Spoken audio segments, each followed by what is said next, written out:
Wanted to give a little update on Altario School, the progress we've made in the past 5 years. 5 years ago, Altario School had many positives. They had strong community involvement, they had commitment to a community school.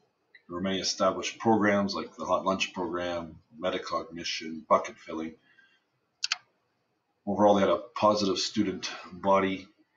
Students were friendly, they were welcoming, and they had a history of academic excellence upon which they could build. That being said, like many small rural schools, Ontario was dealing with declining enrollment. With declining enrollment, inevitably comes a loss of programming, and there was definitely a sense of fatigue and defeat amongst staff, amongst parents, and students. So we had a job to do, and we had to set some goals to see if we could turn this around. Three main areas we wanted to focus on were the real and relevant curriculum, or mastery of learning, creating a culture of ownership and belief, and reimagining the identity of the school and the community. So we proceeded to do that in a variety of ways. I think the symbol of where Altario School was at was found in the abandoned arena. Years earlier, it had been a hub of activity for the community. Community members had built this, they had maintained it, they flooded it, and children were playing on it. And simply, there weren't enough children to justify continuing to use the arena. So it had been many, many years since the arena had been flooded. Now, grass that was growing in there was mowed, but that was it. Remember this symbol. I'm going to come back to it. So strategically, we began with focusing on academics. We looked at effective teaching and creating quality learning environments. We embraced video conferencing, which is contrary to what many small schools want to do, but we knew we had to. We wanted to make ourselves a hub of video conferencing. We wanted to make ourselves invaluable in our division, that the rest of the schools in the division began to depend on Altario School to send out courses. So indeed, in the last 5 years, each year we send out 10 to 12 classes from our school each year. We teach 30 to 50 non-Altario students each year, and generally we're teaching about 3 to 5 other schools, different courses in high school through video conferencing. And it has come to the point that the division does need Altario to continue its strong offerings in video conferencing. On the one end of our school, we had two old classroom/storage rooms. They were slated to be torn down for many, many years already. They were neglected. We decided instead of going backwards, we were going to go the opposite way, and we renovated them and created a common area as well as a new art room and a little bit of a storage room. And this has become a hub for our students, but more so it was a statement that we believe we're here and we're here to stay, and we're ready to do some awesome things. Of course, with that common area came an opportunity to provide a lot of food. We provide breakfast each day. We have hot lunch once a week. And we brought in the non-traditional foods as well from our strong Ukrainian community and other international foods to gather together and create a culture in our school of warmth and belonging. We began taking as many trips as possible, including to the Rockies or the zoo or wherever it may be, West Edmonton Mall, bring excitement to the students that they were excited to be part of our school. One area of growth that we're really proud of in the last 5 years is our sports program.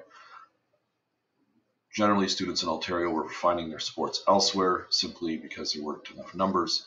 And archery allowed us to have an individualized sport where we could start seeing some success. And indeed, we've had several provincial champions and Canadian champions in our school. But at the same time, we've been building our junior high program in particular. We've won a few volleyball leagues, and there's a sense of pride in our school as more and more banners go up on the wall. Incidentally, the last banner to go up on the wall in Altario prior to 2015 was in the 1990s. We try to do interesting things like Aboriginal awareness, celebrating our history, celebrating traditions that may not be familiar to all students.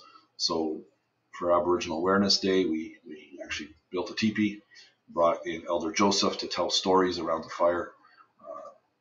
We had different foods, again, traditional Aboriginal foods, and it was a great way for students to experience diversity. In the middle of all this, we had a meeting on February 1st, 2017, and it was a real turning point. It was a community meeting where we called students together during the day and then all community members at night, parents and non-parents alike, and talked about really where we wanted to go as a school and as a community. And the graphic artists did a wonderful job recording the discussions that happened that day. One focus was on the idea of revamping the town, of cleaning up old buildings. There were several abandoned buildings in town, and it was just hard to imagine rejuvenating the community when you had these abandoned buildings everywhere you turn, so to speak. The school was turning around, and the community felt like it was time for the community to also turn around. So, thankfully, here are some of the buildings that had been abandoned or were not being cared for, and they've all been torn down or cleaned up in the meantime. And as you remember that arena that I showed at the beginning, we decided to make it a school garden. It's recognized that arena was not feasible, but man, we could use this space as a school garden and a community garden, particularly again for our Ukrainian families. So we painted the boards, and we put a quote on the front from Audrey Hepburn: "To plant a garden is to believe in tomorrow." This garden was sending a statement that we were growing, both literally and figuratively, and that great things were happening in Altario School, and we were just in the beginning stages of those things. The garden has been a continued success. We regularly harvest produce from there and use it in our hot lunch program. Students get hands-on learning this way, and there's community members also that use plots to grow their own produce. As we talked more and more about the school garden, we began to realize that one of our strengths is agriculture. So in the past while, we've been focusing strongly on agriculture, and one of the things we do is we have several agriculture focus days throughout the year where we bring in different speakers and have students try different tasks such as roping, just to expose students to the opportunities that they have in agriculture, both in the Altario area and beyond. We've put on meals for the community. We bring in a farm safety speaker. We brought in a speaker on Watershed Alliance and so forth. Fun activities as well. We had a shepherd come in and demonstrate how a sheepdog could herd sheep through goalposts and whatnot. Great entertainment for students, but also a learning experience.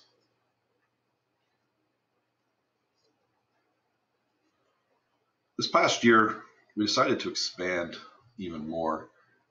We began talking about the idea of having a few calves at school. So in the part of the arena that wasn't used for garden, we installed a shelter with some fencing. We got a little shed donated from the community to house feed, and we bought 2 calves that the students work with. Each day, 3 students with an adult supervisor are responsible for the chores. They weigh the feed, they mix the ration, they feed the calves. Right now we're working on halter breaking the calves with the hopes of at least selling one, and maybe the other one will become part of our hot lunch program. So we've done all things agriculture. Our goals for growth: yes, we have real relevant curriculum. Yes, we're reimagining the identity of our school. Yes, there's a culture of ownership and belief. And how does it work? Well, projected enrollment over 5 years was supposed to be a 38% decrease, and instead we have a 17% increase. What's next? Well, stay tuned, because there's a giant